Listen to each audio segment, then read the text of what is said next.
రంగారెడ్డి జిల్లా రాజేంద్రనగర్లో ఘోర రోడ్డు ప్రమాదం జరిగింది. హిమాయత్ సాగర్ దగ్గర ఔటర్ రింగ్ రోడ్డుపై కారు డివైడర్ను ఢీకొట్టింది. కారులో ప్రయాణిస్తున్న 5గురిలో 2 యువకులు అక్కడికక్కడే మృతి చెందారు. మరో 3కి గాయాలయ్యాయి.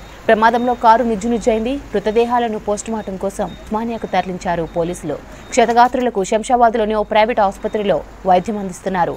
శంషాబాద్ నుంచి గచ్చిబౌలి వెళ్తుండగా ప్రమాదం జరిగినట్లు తెలుస్తోంది.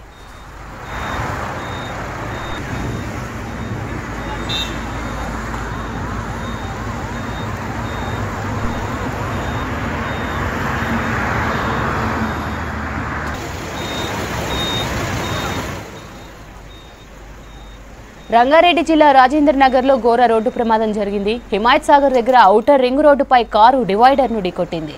కారులో ప్రయాణిస్తున్న 5గురిలో 2 యువకులు అక్కడికక్కడే మృతి చెందారు. మరో 3కి గాయాలయ్యాయి. ప్రమాదంలో కారు నుజ్జునుజ్జైంది. మృతదేహాలను పోస్టుమార్టం కోసం ఉస్మానియాకు తరలించారు పోలీసులు. క్షతగాత్రులకు శంషాబాద్లోని ఓ ప్రైవేట్ హాస్పిటల్లో వైద్యం అందిస్తున్నారు. శంషాబాద్ నుంచి గచ్చిబౌలి వెళ్తుండగా ప్రమాదం జరిగినట్లు తెలుస్తోంది.